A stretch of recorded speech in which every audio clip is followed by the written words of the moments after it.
In the dust of an Apulian summer afternoon on the 2nd of August in the year 216 before the Common Era, a Carthaginian general watched the largest army Rome had ever fielded walk into a trap of his own design.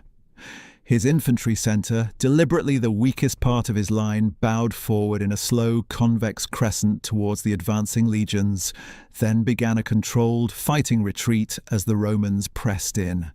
The crescent flattened. The crescent inverted. What had been convex became concave. On the wings, his elite Libyan veterans, equipped with armour stripped from Roman dead at Trebia and Trasimene, pivoted inward and struck the flanks of the deepening Roman column.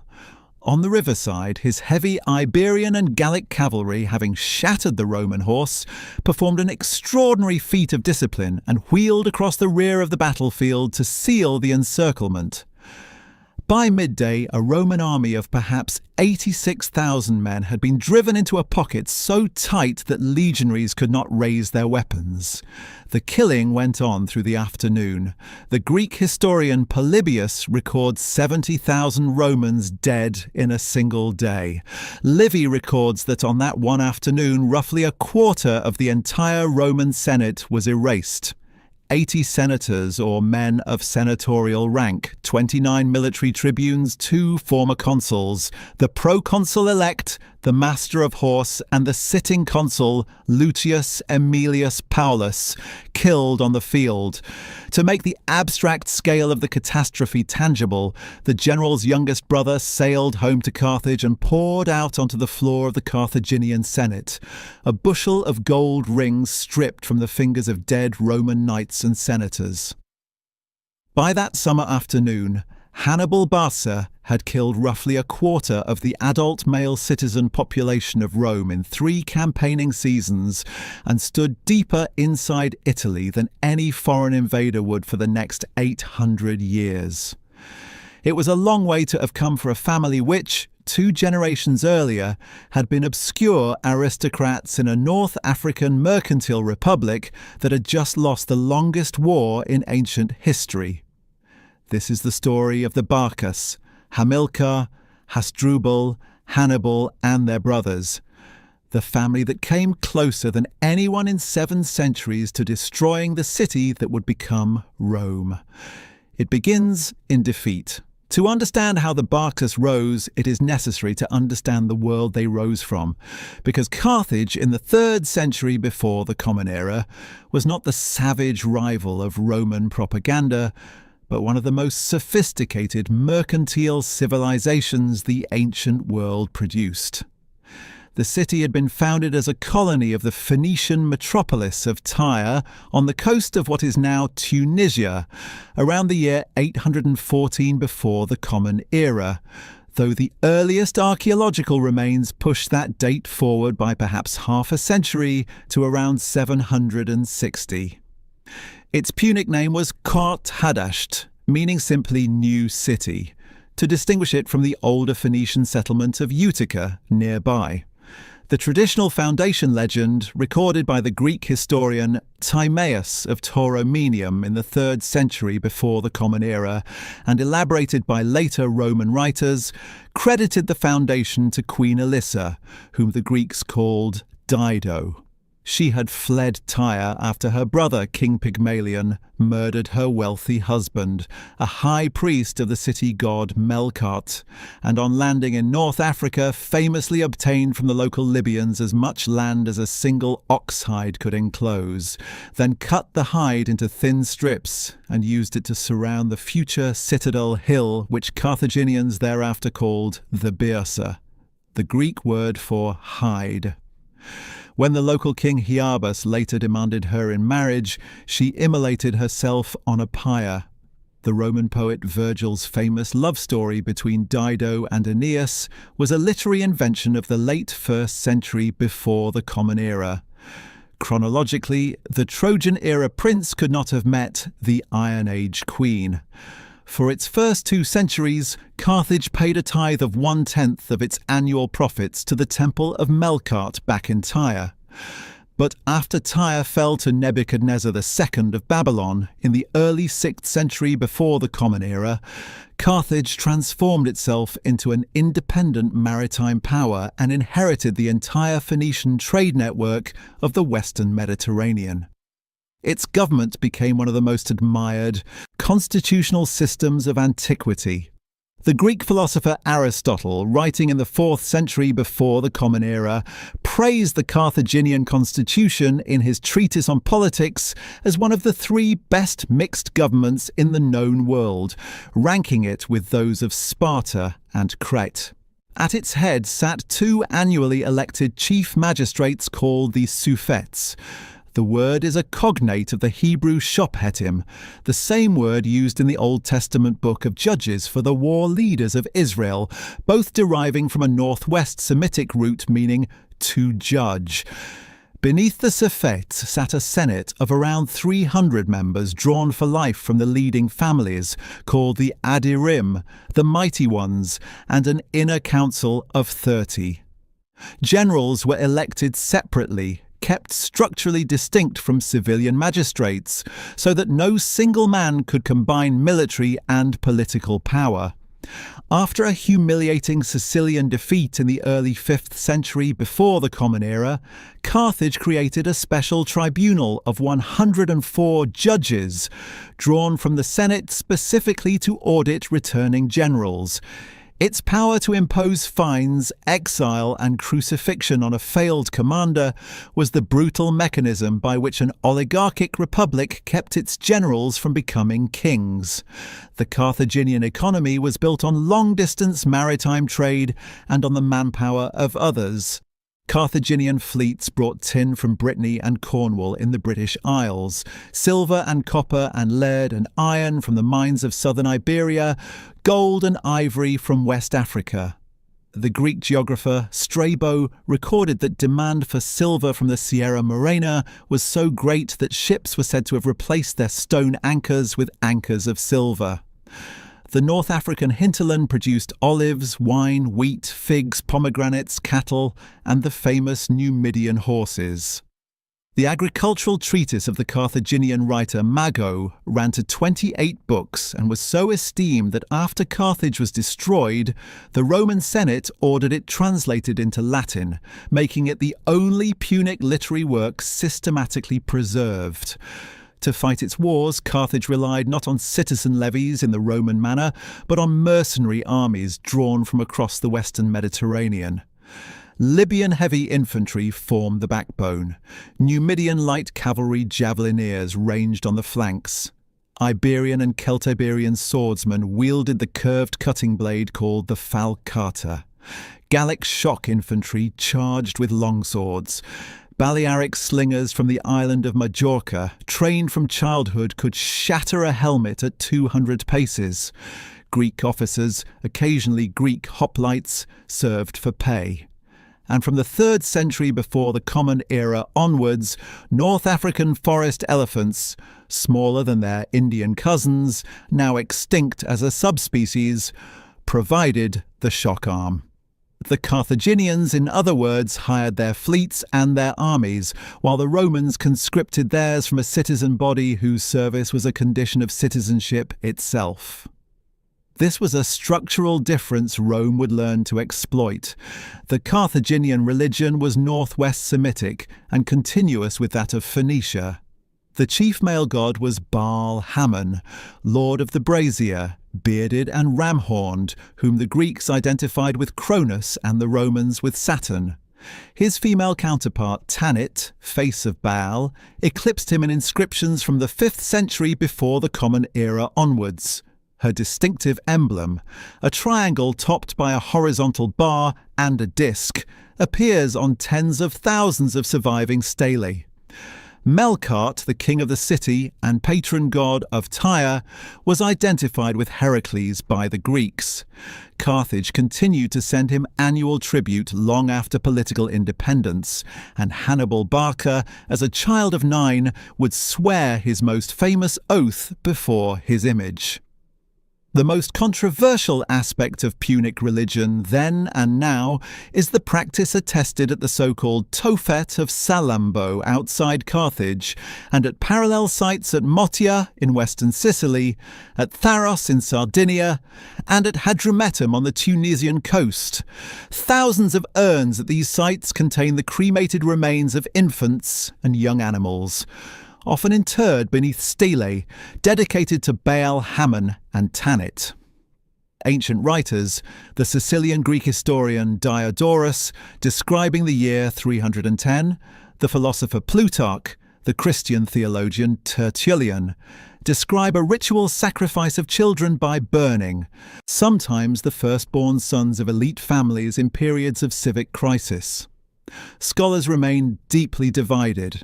A revisionist school, drawing on bioarchaeological evidence, argues that the Tophet was a specialized cemetery for infants who died of natural causes.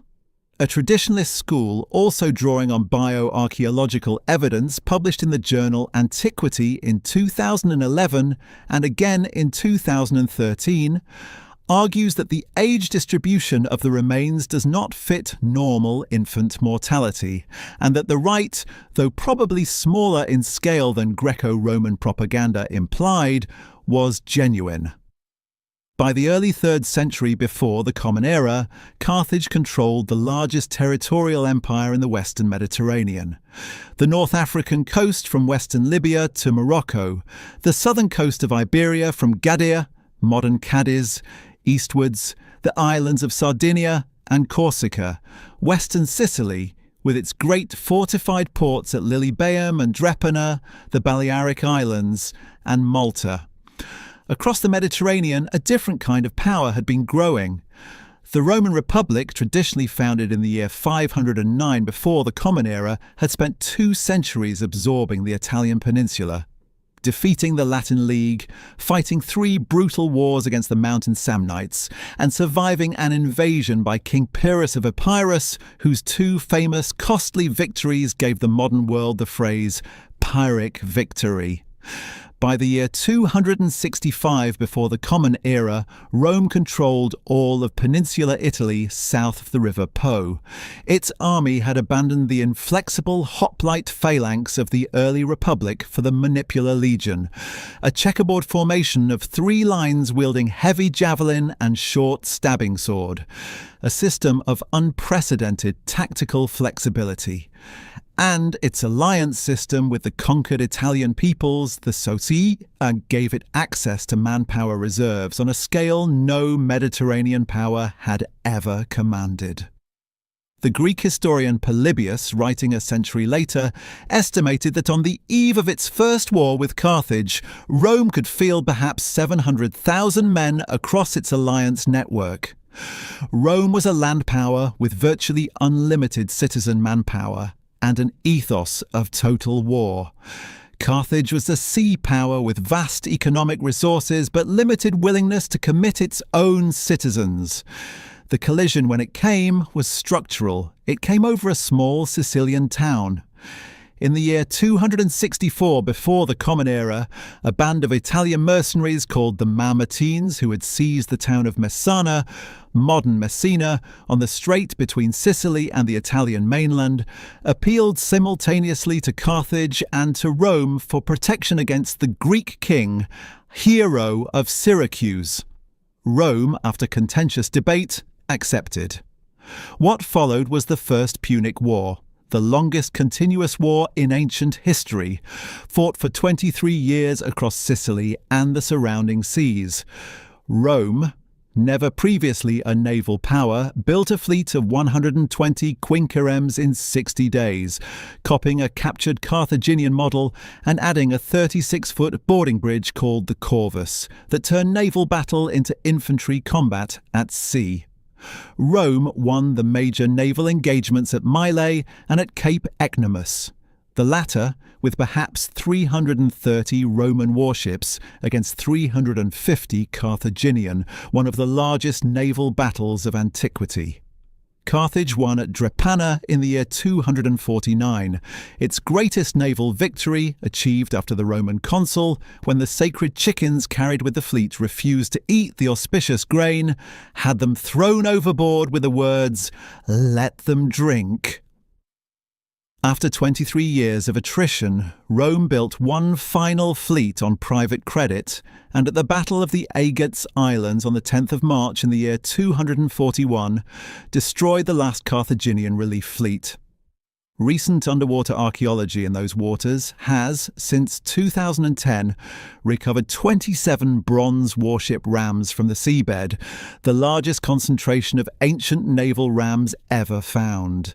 The Treaty of Lutatius that ended the war required Carthage to evacuate Sicily, to pay 3,200 talents of silver over 10 years, and to surrender the smaller islands between Sicily and Italy. The Carthaginian general who had held out in western Sicily, undefeated on Sicilian soil, was the man tasked with negotiating the army's withdrawal. His name was Hannibal Barca. Then came the second blow.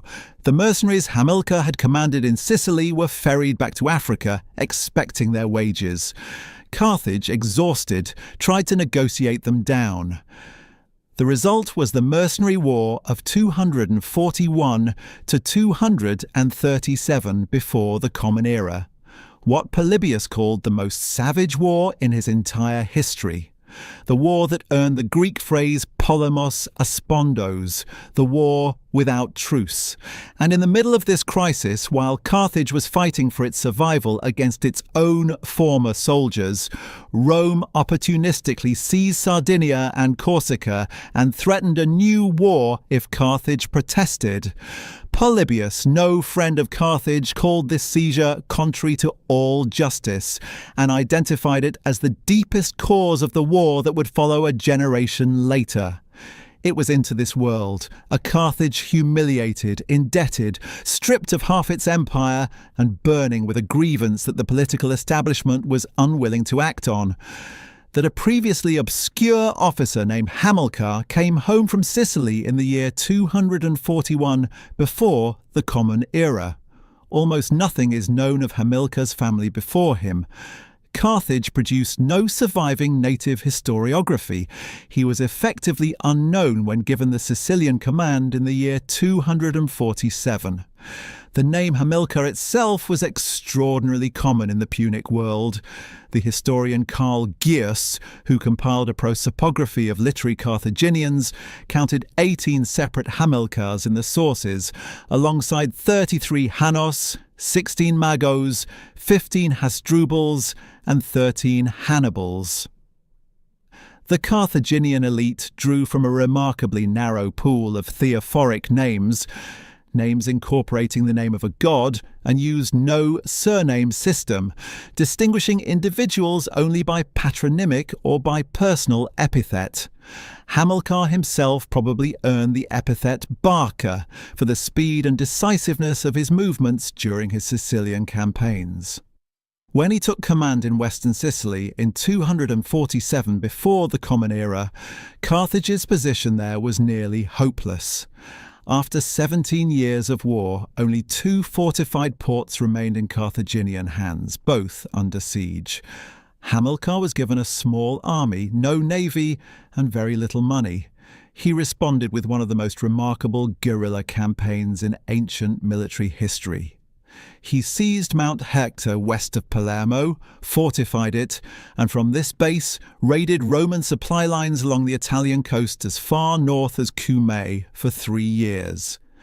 In 244, he abandoned Hector by night and shifted his operation to Mount Eryx, the modern Eris, capturing the town and holding it against repeated Roman assault until the end of the war. He was never defeated in pitched battle on Sicilian soil. When the war ended after the disaster at the Agates Islands, it was Hamilcar who was tasked with the humiliation of negotiating the army's withdrawal. What made him a national figure was the mercenary war that followed.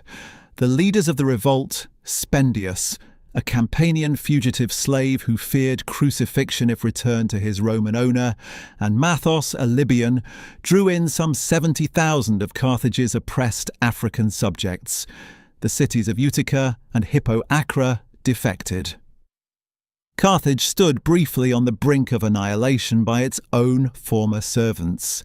Hamilcar was given a joint command in 240 before the Common Era. He defeated Spendius's main army at the Bagradus River. He won over the Numidian prince Narr'havus, who defected to Carthage with 2,000 cavalry and sealed the alliance by offering his own daughter in marriage. The rebel commanders Spendius and Autaritus, fearing reconciliation, mutilated and buried alive the captured Carthaginian negotiator Gisco, along with 700 prisoners, cutting off their hands, castrating them, breaking their legs. From this point, Polybius dated the truceless ferocity of the war. Hamilcar, in turn, trapped Spendius's main force in a defile remembered in Greek as the Saw, where the starving rebels ate first their horses, then their prisoners, then their own slaves before surrendering. Hamilcar crucified Spendius outside Tunis. Mathos retaliated by nailing the captured Carthaginian commander Hannibal, no relation to the later famous one, to the same cross. The war ended in early 237 with Mathos captured and tortured to death in a Carthaginian triumph. Hannibal Barca emerged as the saviour of his country. He emerged also as the leader of a political faction. Against him stood the conservative landed aristocratic establishment under a man called Hanno the Great, whose mismanagement had triggered the mercenary war in the first place, and who would, for the rest of the century, obstruct Barcid policy at every turn.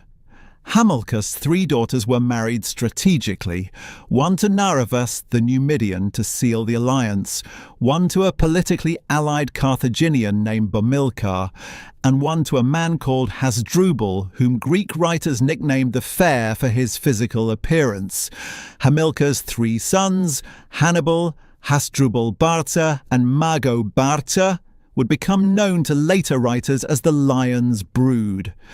In the spring of 237 before the Common Era, Hamilcar set out from Carthage on what was officially described as a punitive expedition against the Iberian tribes. He took with him his son-in-law Hasdrubal and his 9-year-old son Hannibal. The strategic logic was layered. Iberia offered silver in such quantity that the Carthaginian indemnity to Rome could be paid out of it. It offered enormous reserves of Iberian and Celtiberian fighting manpower. And, most importantly, a power base built in Iberia would be physically distant from Hanno's senatorial obstruction at Carthage. Over the next 8 years, Hamilcar subdued the Turdetani, the Bastitani, the Tartessians, and a sequence of Celtic tribes. He founded the city of Acre Loike, the White Citadel, traditionally identified with modern Alicante, as his forward base. It is worth pausing on the family name itself because it carries a buried meaning. The Punic word BRQ, written in 3 consonants as Semitic words generally are, means to shine, to flash, lightning, or thunderbolt. The same root with the same meaning produces the Hebrew word Barak, which in the Old Testament book of Judges is the proper name of an Israelite war leader who destroyed the Canaanite general Sisera at the river Kishon. It produces Aramaic Barca. It produces the Akkadian word Burk, used in Mesopotamian theology as the epithet of the storm god Adad, lord of lightning. It produces the Arabic word bark, which survives both in the Quranic descriptions of thunderstorms and in the name of the Burak, the lightning-swift steed that carried the Prophet Muhammad on his night journey to Jerusalem. The Greek equivalent epithet was keraunos, thunderbolt, an epithet borne by Hellenistic kings, including a king of Macedon named Ptolemy the Thunderbolt, who reigned in the early 3rd century before the Common Era. Hamilcar's epithet fits exactly this Hellenistic tradition. It must be carefully distinguished, however, from the homophonous but unrelated Semitic root brk, meaning to kneel or to bless, which produces the Hebrew word baruch, meaning blessed, and the Arabic name Barak. The two roots sound similar to modern ears but are etymologically distinct. Whether the cognomen passed to Hamilcar's sons as a hereditary surname or remained associated only with his person is debated. Greek and Roman writers normally attached Barca to Hamilcar himself and identified his sons patronymically: Hannibal, son of Hamilcar. The modern English term Barcid, meaning the political faction or the family considered as a dynasty, is a coinage of 19th century historians by analogy with Seleucid and Ptolemade. In its original Punic usage, Barca meant simply thunderbolt, and it was earned, not inherited. Hamilcar's death came in the winter of 229 to 228. He was besieging the town of Helice, often identified with modern Elche in southeastern Spain, when the local Iberian chieftain Oryssus brought relief. The ancient accounts diverge. The Greek historian Diodorus says Hamilcar was killed while crossing a river to save his sons, drowning beneath his horse. A later tradition holds that Oryssus feigned alliance and then attacked Hamilcar's camp with carts of pitch-soaked wood, drawn by burning oxen, a stratagem his son Hannibal would later imitate against the Roman dictator Fabius. The river is often identified as the Jucar. Hannibal, then 19, and Hasdrubal Barca, his younger brother, escaped to Acraluca. Command in Iberia passed to Hasdrubal the Fair, Hamilcar's son-in-law, who had spent the previous 8 years as his political deputy. Hasdrubal the Fair was acclaimed as commander by the army in Iberia, and the Carthaginian Senate ratified the choice, an unusual dual mechanism that reflected the quasi-autonomous character that Barcid Iberia was beginning to assume. He recalled the 19-year-old Hannibal from Acraluca and made him commander of cavalry. Whereas Hamilcar had been a soldier who governed by conquest, Hasdrubal was a diplomat who governed by alliance. The Roman historian Livy contrasted the two explicitly. Hasdrubal, he wrote, extended Carthaginian influence more by counsel and policy than by force. He married an Iberian princess. He formed marriage and hostage alliances with tribal leaders across southern and eastern Spain. He reorganized the army around a multinational professional corps. Several ancient sources suggest he was effectively establishing a personal monarchy in Iberia. Diodorus calls him strategos autokrator, independent general, implying that the Iberian leaders recognized him as a personal sovereign distinct from the Carthaginian state. His most enduring achievement was the founding of a new city. In the year 227 before the Common Era, Hasdrubal founded Carthaginian, New City, on a magnificent natural double harbour on the southeastern coast of Spain.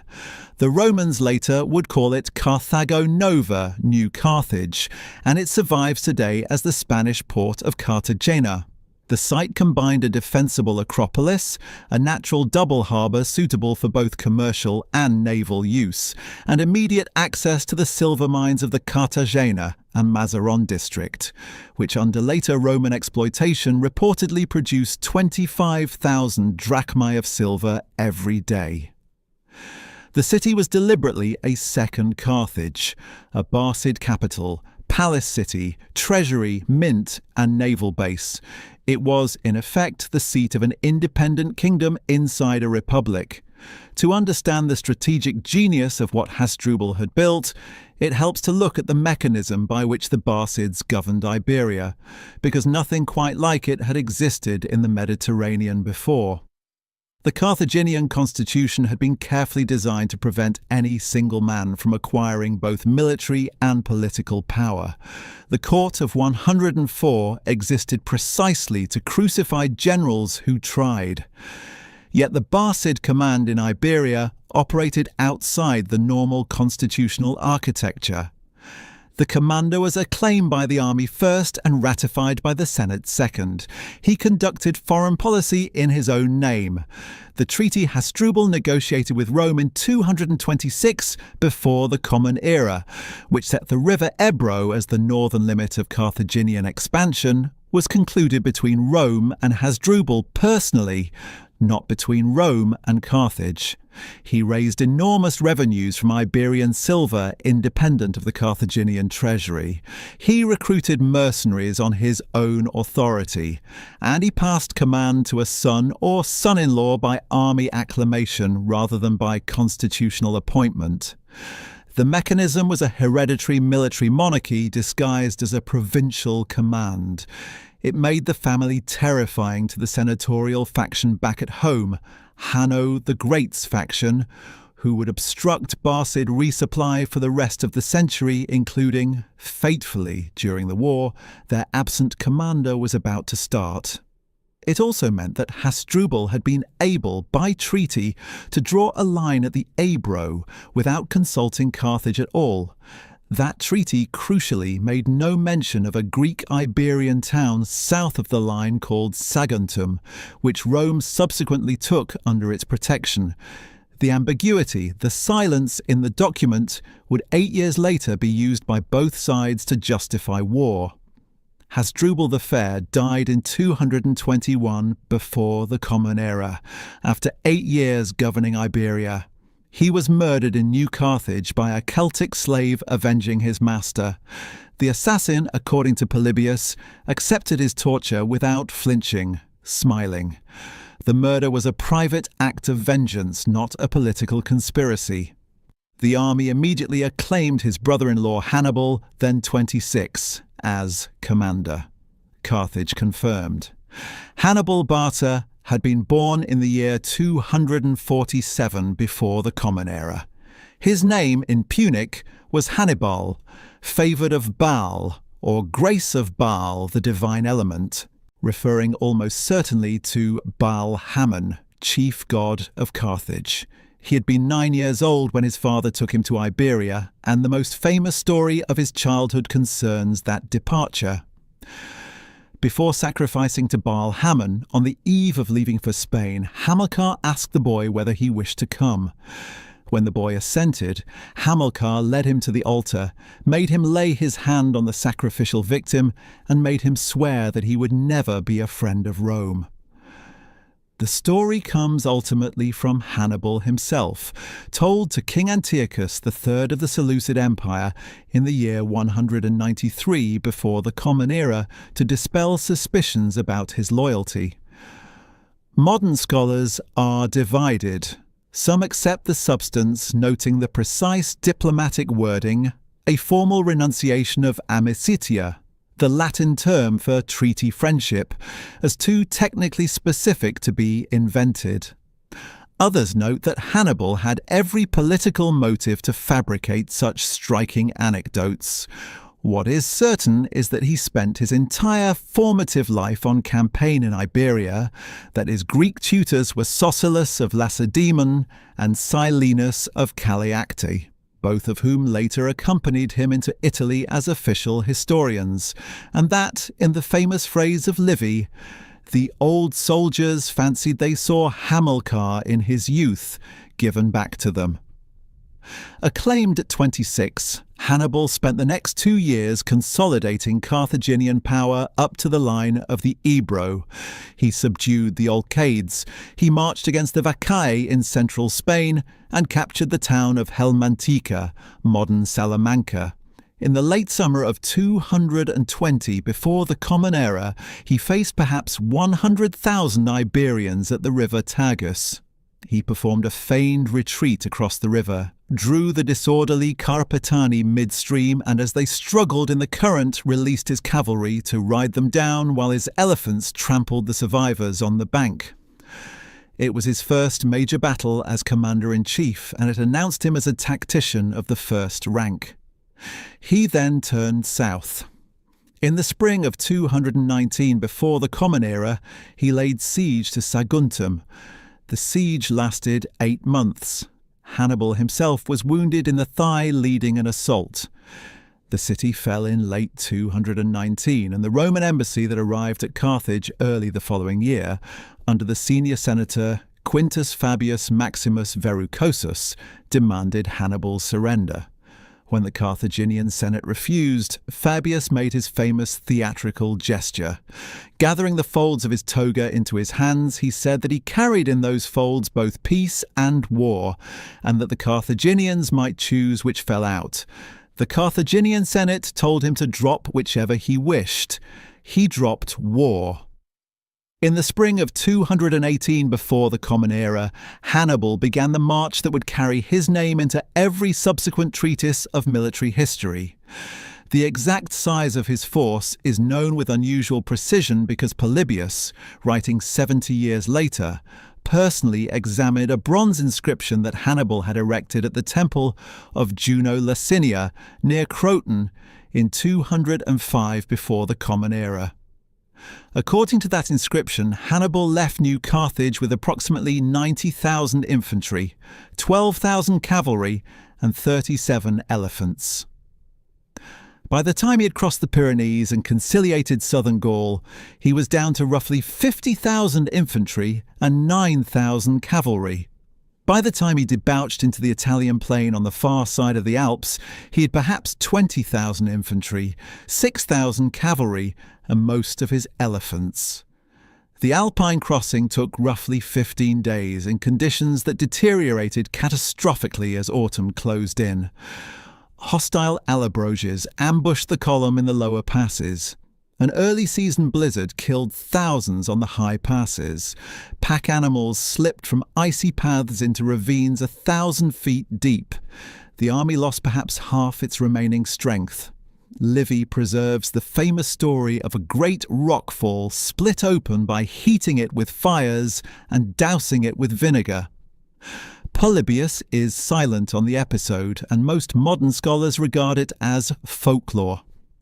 The exact pass Hannibal used remains one of the most debated questions in ancient military history, with credible cases made for the Col du Petit Saint-Bernard, the Col du Mont Cenis, the Col de Clapier, and the Col de la Traversette. In 2016, a team of geomicrobiologists led by William Mahaney published in the journal Archaeometry the first quasi-physical evidence supporting a specific route. In a peat mere just below the Col de la Traversette, on the modern French-Italian border, they identified a layer of sediment dated by radiocarbon to within a decade of 218 before the Common Era, containing extraordinarily high concentrations of Clostridia bacteria, which make up roughly 70% of the microbial flora of horse manure, together with possible fragments of horse tapeworm eggs. The find is consistent with the passage of an enormous animal column at exactly the right moment in history. Critics argue that the Traversette is too steep and narrow for elephants. Scholars remain divided. What is not disputed is that Hannibal emerged from the Alps in late autumn 218 into the territory of recently subjugated Gauls who were ready to rise against Rome. The 4 battles that followed remade the strategic position of the Mediterranean. At the Ticinus River in November 218, Hannibal's Numidian cavalry routed the Roman consular cavalry. The Roman consul Publius Cornelius Scipio was severely wounded and, according to tradition, saved by the heroic intervention of his teenage son, the future Scipio Africanus, then about 17. At the Trebia, in December 218, Hannibal lured the impetuous co-consul Tiberius Sempronius Longus out of camp on a freezing morning before breakfast, drew his army through the chest-deep icy river, and at the moment of contact released his youngest brother, Mago Barca, and 2,000 picked troops from concealment in a gully to strike the Roman rear. The Roman army was effectively destroyed. Cisalpine Gaul rose entirely to Hannibal's banner. At Lake Trasimene on the 21st of June 217 before the Common Era, in the narrow defile between the wooded hills and the lake shore in heavy morning fog, Hannibal concealed his entire army overnight. At dawn, the Roman column under the consul Gaius Flaminius marched in. The Carthaginians attacked simultaneously from flank, front, and rear. Flaminius was killed by an Insubrian named Ducarius, who reportedly recognized the consul who had massacred his tribe years earlier. Roughly 15,000 Romans died in the trap. Roughly 15,000 more were captured. It remains the largest deliberate ambush of one organized army by another in the whole of recorded military history. And then came Cannae. The full tactical detail of Cannae was sketched at the opening of this video, but it is worth stepping back to grasp the strategic consequences. After Cannae, Capua, the second largest city in Italy, Temesmotsid, defected to Hannibal, the Bruttians, the Lucanians, much of Samnium, and eventually Tarentum followed. King Hieronymus of Syracuse, on the death of the old pro-Roman king Hero, allied with Carthage, and in the summer of 215 before the Common Era, King Philip V of Macedon concluded a formal anti-Roman treaty with Hannibal, the text of which Polybius preserves in his 7th book. The consequences of that treaty deserve emphasis, because they show how a single battle in southern Italy reshaped the whole Mediterranean. Philip's treaty with Hannibal triggered what historians call the First Macedonian War, Rome's first military engagement on the Greek mainland, fought from 214 to 205 before the Common Era. From that first intervention, everything cascaded. The Second Macedonian War followed. Then the war with King Antiochus III of the Seleucid Empire, ending at the Battle of Magnesia in 190. The Third Macedonian War ending at Pydna in 168. The destruction of Corinth and the destruction of Carthage in the same year, 146. The bequest of the Kingdom of Pergamon to Rome in 133. Within roughly 53 years of Cannae, Rome rose from a regional Italian power to the ruler of almost the entire Mediterranean. Polybius, watching from inside the Roman political class, identified this transformation as the central historical question of his lifetime. The Barcids, in trying to destroy Rome, had triggered the imperial expansion their war was meant to prevent. That August afternoon of 216 also did something else. It produced a tactical template that would echo through 22 centuries of military thought. The American Supreme Commander in the Second World War, Dwight Eisenhower, wrote that every ground commander seeks the battle of annihilation, and that, so far as conditions permit, he tries to duplicate in modern war the classic example of Cannae. The most influential modern apostle of Cannae was the chief of the German General Staff from 1891 to 1905, Alfred Graf von Schlieffen. Schlieffen ordered his historical section to produce the Cannae Studien and wrote a posthumous treatise titled simply Cannae, arguing that double envelopment, what the Germans called Vernichtungsschlacht, the Battle of Annihilation, was the master key to victory. The famous Schlieffen Plan of 1905, the vast right-wing sweep through Belgium intended to envelop the French army from the north, was conceived as a super Cannae against France. Its failure at the Marne in 1914 was retrospectively blamed on insufficient fidelity to the Cannae ideal, which deepened rather than diminished the obsession. The same operational doctrine passed directly to the German army of the Second World War. The vast encirclements of 1941 at Bialystok, at Smolensk, at Kiev, where 600,000 Soviet troops were trapped in a single pocket, at Vyazma and Bryansk, were conscious applications of Cannae logic on a continental scale. The American general Norman Schwarzkopf, after his lightning victory over Iraq in 1991, said in an interview that he had learned many things from the Battle of Cannae which he had applied to Desert Storm. The left hook that swept the United States 7th Corps west of the Iraqi line in Kuwait was framed by its own architect as a modern Cannae. No other ancient battle has remained so operationally relevant for so long. But there was a second, darker consequence at Rome itself, in the immediate aftermath. As word of the disaster reached the city, the population descended into panic. 2 Vestal virgins, Opimia and Floronia, the priestesses of the sacred hearth, were declared guilty of unchastity, a ritual pollution traditionally interpreted as a divine signal of catastrophe. One was buried alive at the Colline Gate, the other took her own life. And by order of the Sibylline books, the priestly authorities performed one of only 3 attested expiatory human sacrifices in the recorded history of Rome. In the Forum Boarium, the cattle market at the heart of the city, 2 Gauls, a man and a woman, and 2 Greeks, a man and a woman, were buried alive in an underground stone chamber. Livy, recording the episode 2 centuries later, recoiled visibly from his own page, calling the rite minimi Romano Sacro. Hardly a Roman ceremony at all. Pliny and Plutarch independently confirm that the burial took place. For the most rationalistic of ancient peoples to perform human sacrifice in their own forum, and for Livy 2 centuries later still to wince as he wrote it, testifies more powerfully than any casualty count to what Hannibal Barca had achieved that summer afternoon in southern Italy. Yet despite all this, despite Cannae, despite the defection of half of southern Italy, despite Philip of Macedon and Syracuse and Capua and Tarentum, Hannibal didn't march on Rome. Livy preserves the famous exchange in which his cavalry commander Maharbal said, "Vincere sis, Hannibal, victoria uti nescis." You know how to win a victory, Hannibal, but you do not know how to use one. Most modern historians take a more sympathetic view.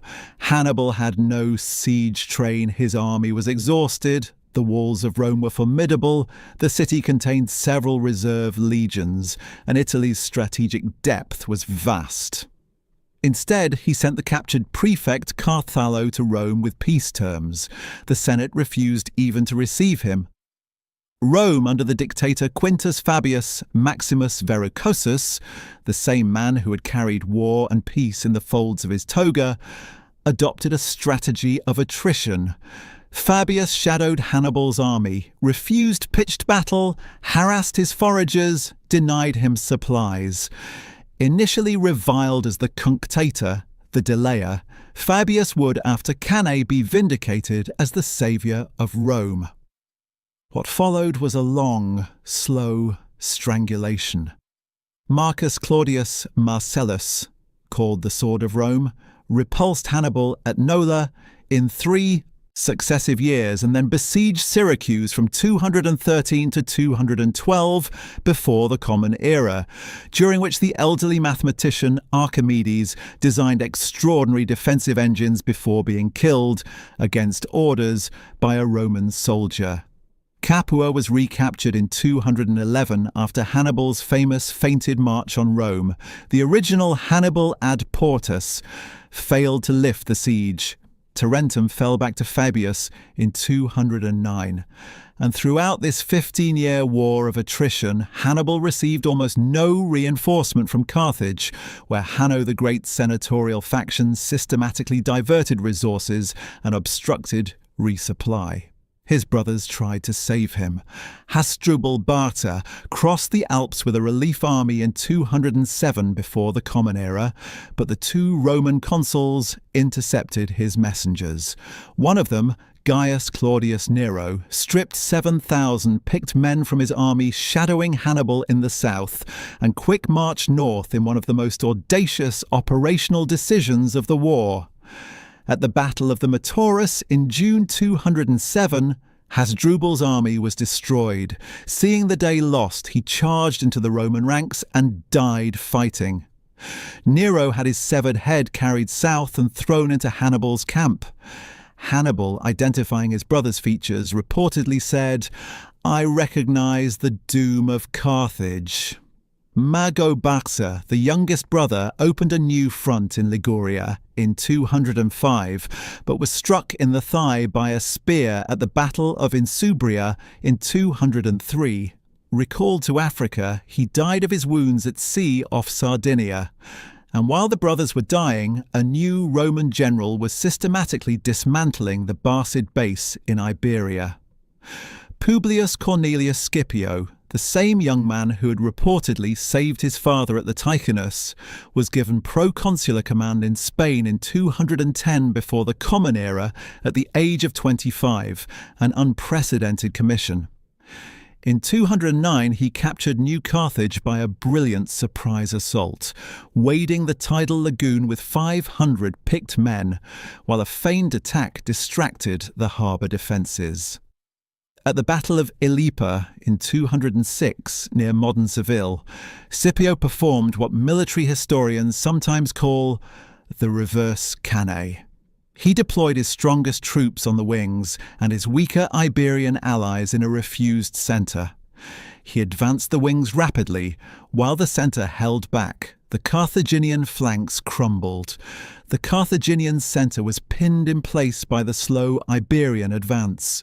Scipio had taken Hannibal's tactical template and inverted it against the Barcids in their own Spanish heartland. The most consequential pupil Cannae ever produced was the Roman general who would defeat its inventor. Scipio crossed to North Africa in 204.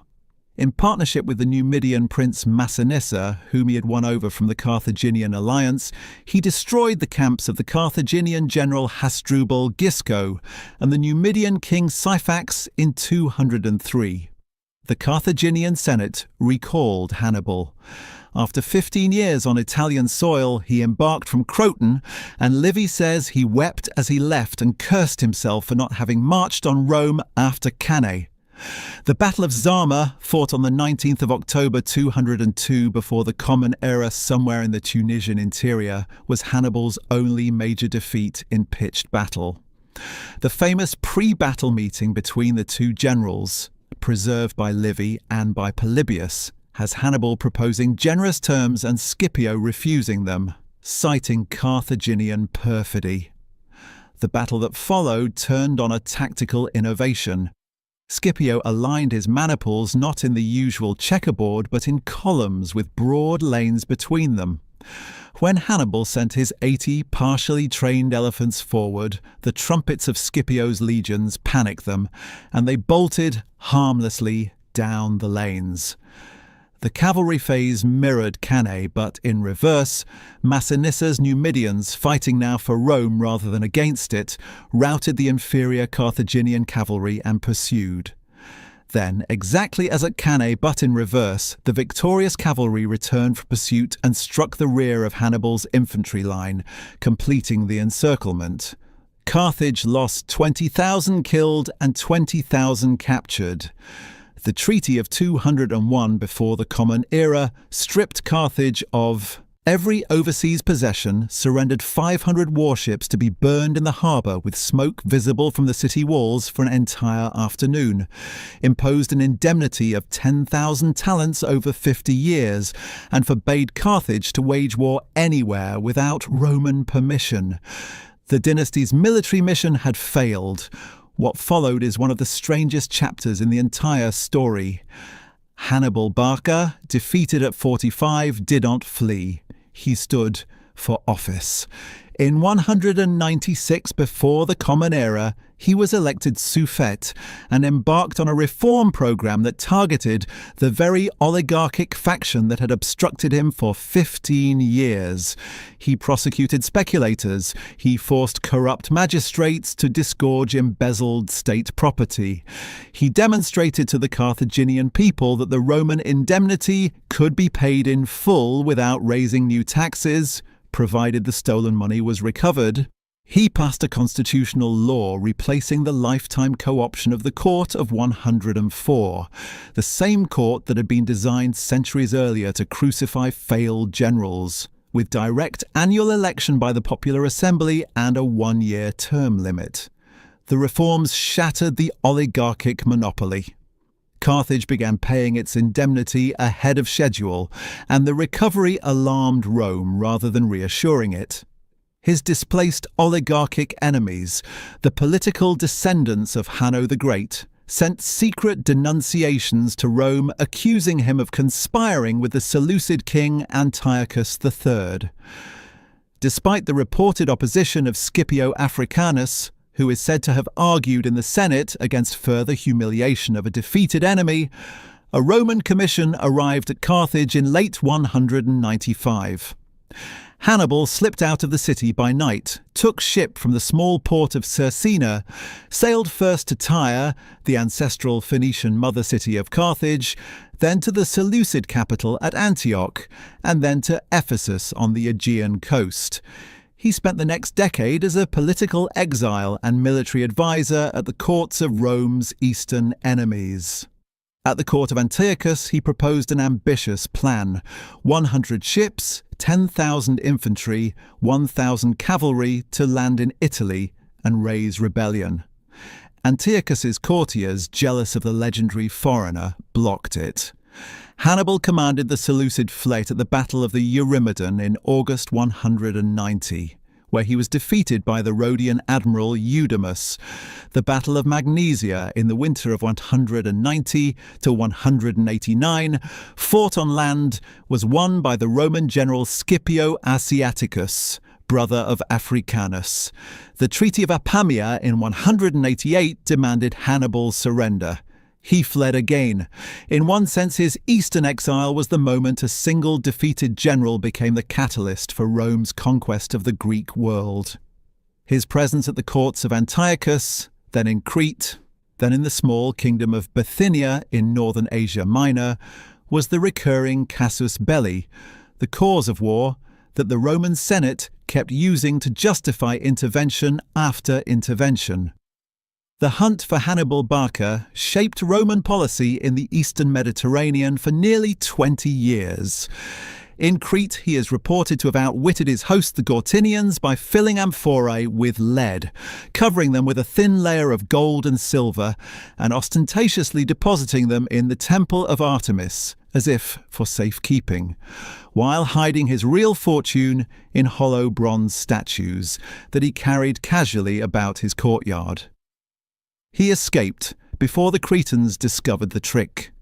He arrived around 186 before the Common Era at the court of King Prusias, the first of Bithynia, who was engaged in a small war with the Pergamon king Eumenes II. He won small victories.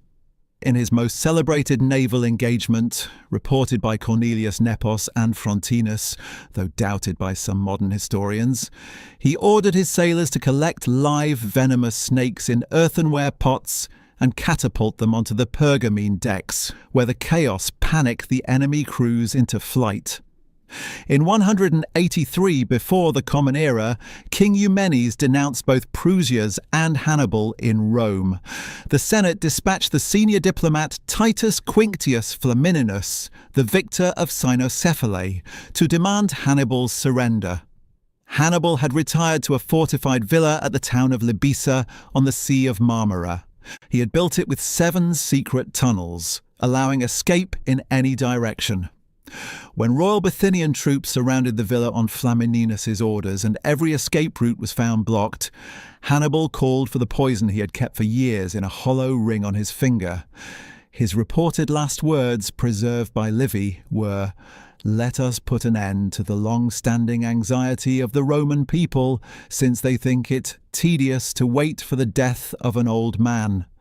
The dating remains slightly debated. The chronologist Atticus, followed by Livy, gives 183. Polybius gives 182. The Roman antiquarian Sulpicius Blitho gives 181. Most modern scholars favour 183, in part because that year is also the recorded death year of Scipio Africanus, the only man who had ever defeated him on a battlefield, and of the Achaean statesman Philopoemen, the last of the Greeks. A coincidence Livy himself remarked, as if the entire heroic age of the 3rd century before the Common Era had died together. The Greek geographer Strabo describes Hannibal's tomb at Libissa.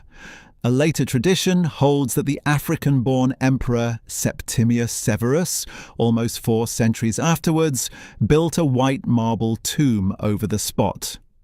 With Hannibal's death, the Barcid dynasty was effectively over.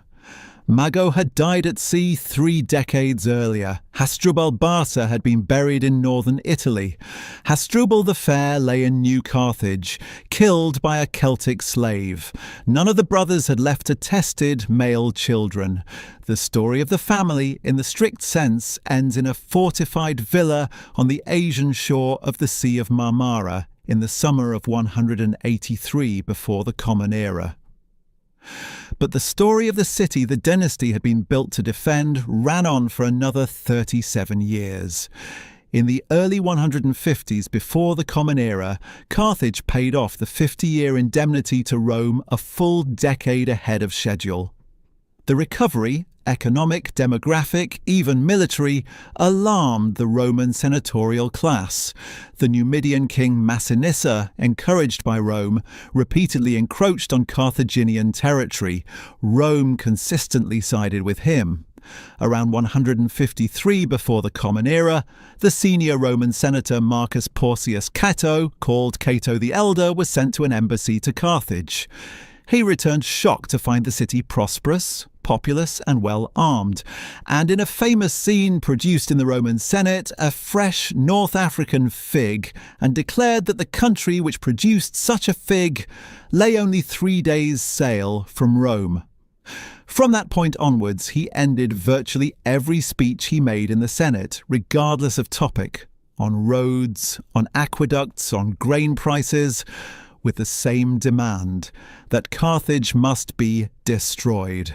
The exact wording is variously reported. The familiar Latin phrase Carthago delenda is a post-classical paraphrase. Cato was opposed by Scipio Nasica Corculum, who argued that fear of an external enemy, metus hostilis, was the only force preserving Roman public morality, and that the destruction of Carthage would corrupt the Republic. Nasica's view was lost. In 149 before the Common Era, Rome declared war and demanded, in escalating stages, 300 noble hostages, which Carthage handed over.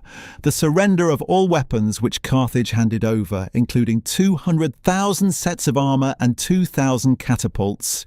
And finally, when the city was effectively defenceless, that Carthage be evacuated and rebuilt at least 15 kilometres inland. For mercantile seafaring people, this last demand meant annihilation. The Carthaginian Senate refused. The women of the city cut off their hair to twist into bowstrings. The siege lasted 3 years. The consuls of 149 and 148 were repulsed with heavy losses. In 147, Rome suspended its own constitutional law on age limits in order to elect Publius Cornelius Scipio Aemilianus, the adoptive grandson of Scipio Africanus, as consul under age. He tightened the blockade. He built a great mole across the harbour mouth. The Carthaginians secretly dug a new harbour exit and built 50 triremes inside the walls, but failed to press home the sortie. In the spring of 146, before the Common Era, the Romans broke in near the commercial harbour and fought a brutal 6-day, 6-night street battle up the steppe streets to the Bursa citadel. The houses were fought through on upper floors, with the dead and the living thrown down together. A last redoubt of 900 Roman deserters and Punic diehards made a final stand in the temple of Eshmun. The Carthaginian commander Hasdrubal, no relation to the Barcas, slipped down to Scipio and prostrated himself, begging mercy. His wife, watching from the burning temple, denounced him as a coward, killed their 2 sons, threw the corpses into the flames, and leaped in herself. Scipio Aemilianus stood on the heights and wept as he watched the city burn. The historian Polybius, who was present as Scipio's personal friend, recorded what he said. Scipio quoted Homer, the lines from the 6th book of the Iliad in which the Trojan prince Hector foresees the destruction of his own city. "There will come a day when sacred Ilion shall perish, and Priam, and the people of Priam of the strong ash spear." And then, turning to Polybius, Scipio said openly that he feared the same doom would one day fall upon Rome. Polybius called the moment an utterance most statesmanlike and most profound. Anyone who watched the previous episode in this series on the Mayan dynasties of the Americas will recognize the shape of this moment. The Spanish governor Martín de Ursúa, hauling his war galley overland in pieces to be reassembled on the shore of Lake Petén Itzá in March of 1697, and Scipio Aemilianus standing on the Byrsa hill in the spring of 146 before the Common Era, were doing essentially the same thing 1800 years apart. Ending the last political continuity of a civilization the victorious empire would then spend centuries pretending had never quite existed. But there is one important difference. At Nohpeten in 1697, the Itza royal dynasty was the civilization. The king and the last independent Maya state died on the same March day. At Carthage in 146, the dynasty had already died. Hannibal Barca had been dust at Libessa for 37 years when Scipio's soldiers broke into the harbour. The Barcid story is unusual in that the family ended before the city did. The dynasty was buried in Asia Minor, a full generation before its civilization was buried in Africa. One persistent legend about the destruction of Carthage deserves correction. The widespread belief that the Romans ploughed the site and sowed the ground with salt to make it sterile is found in no ancient source. Not in Polybius, not in Appian, not in Diodorus, not in Livy, not in Pliny, not in Augustine. The classicist Ronald Ridley demonstrated in a famous article in the journal Classical Philology in 1986 that the salting motif is an invention of 19th and early 20th century writers, projected backwards onto Carthage from a medieval Christian curse rite. Scipio Aemilianus performed a formal religious consecratio, placing a ritual curse on the site, but he did not salt the earth. And in fact, Carthage itself was refounded as a Roman colony by Julius Caesar in 46 before the Common Era and rebuilt by Augustus, becoming by the 2nd century of the Common Era the second city of the Western Empire. The Barca line did not survive. No descendants of any of the four brothers, Hamilcar, Hasdrubal Barca, Mago, or Hannibal, are attested in the historical record after 146. Hannibal had no recorded children in any reliable source. Hasdrubal Barca and Mago Barca left no attested heirs. The dynasty ended absolutely. And yet the consequences of what the family had built outlived them in ways that none of them could have foreseen. The Barcid pacification of Iberia, the long, patient project that Hamilcar had begun in 237 and that Hasdrubal the Fair had consolidated through diplomacy, became the foundation of Roman Hispania. The infrastructure, the road network, the alliance treaties with Iberian tribes, the silver mines around New Carthage producing 25,000 drachmae a day, all of it passed intact into Roman hands after Scipio Africanus's conquest. Within 2 centuries, Roman Hispania had produced 2 of the greatest emperors in the history of the empire, Trajan and Hadrian, both born at the small Roman colony of Italica near modern Seville. It had produced the philosopher Seneca, the poet Lucan, the epigrammatist Martial, the rhetorician Quintilian, the agricultural writer Columella, and the late Roman emperor Theodosius I. The conquest meant to fund the destruction of Rome had built the foundation on which Roman imperial culture 2 centuries later rebuilt itself. The deeper consequence was structural. The 15 years of Hannibal's campaign in Italy had devastated the small farms of the Roman citizen peasantry, the backbone of the Manipular Legion. Returning veterans found their farms in ruin or absorbed into the vast slave-worked estates called latifundia that senatorial families had built up out of war booty and provincial governance. Vast tracts of land confiscated from Italian communities that had defected to Hannibal, Capua, Tarentum, much of Bruttium and Lucania, became in practice private holdings of the wealthy. This is the crisis that the tribune Tiberius Sempronius Gracchus, grandson of Scipio Africanus through his daughter Cornelia, tried to address with his land reforms in 133 before the Common Era. His murder by senators that year, followed by the murder of his brother Gaius a decade later, broke the Republic's capacity for orderly reform.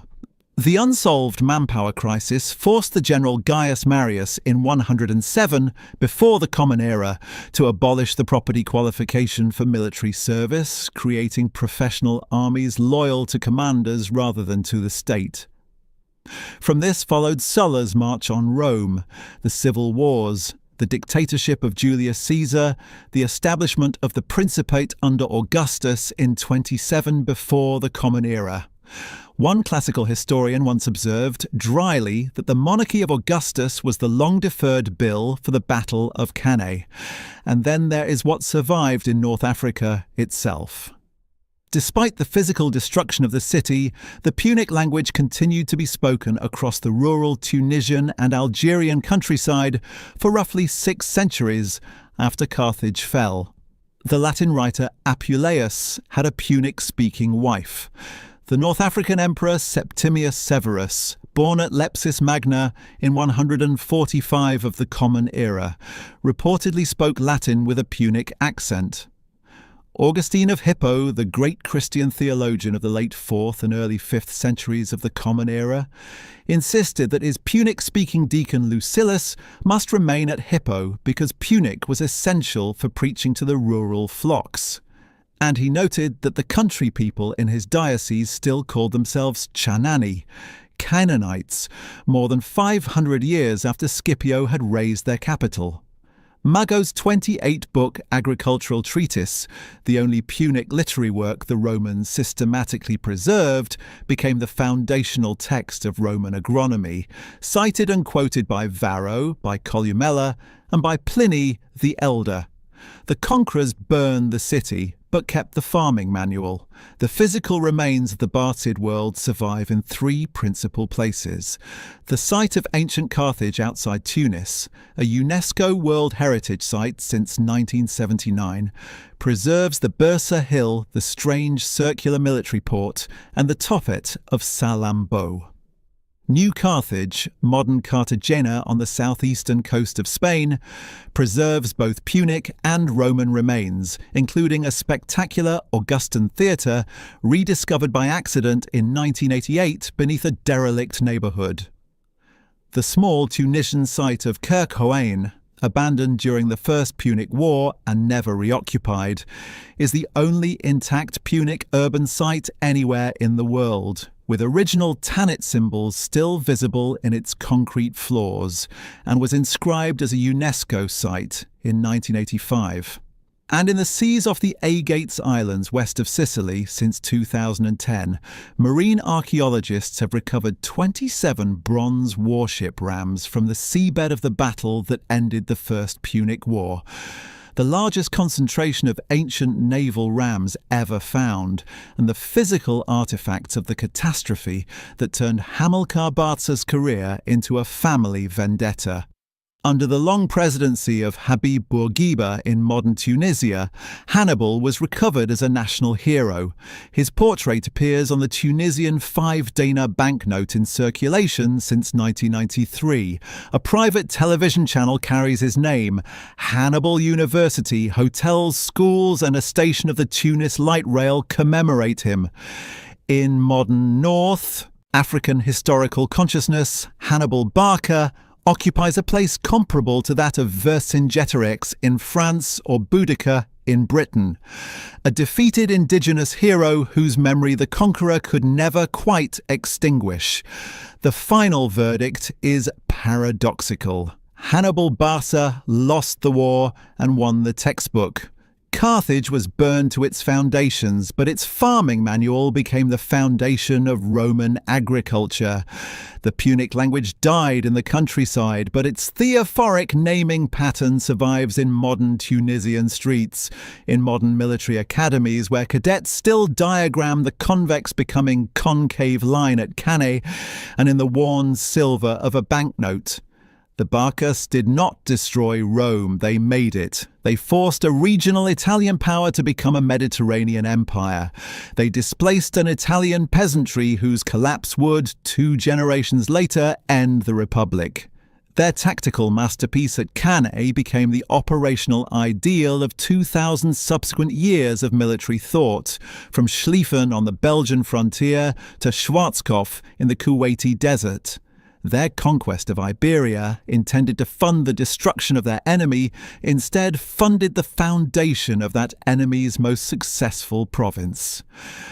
It is one of the strangest ironies in the historical record that a dynasty whose explicit, sworn purpose was the annihilation of Rome should have done more by failing to make Rome what it became than almost any Roman family that succeeded. What do you think of the Barcas? Were they the most dangerous family Rome ever faced? A dynasty whose tactical genius and 3 generations of disciplined hatred came closer than anyone in 7 centuries to destroying the city that would become an empire? Or were they ultimately the architects of their own destruction, overreaching against a power whose deep manpower reserves an unbreakable alliance system they never fully grasped, and condemning their city to the very fate they had been raised to prevent?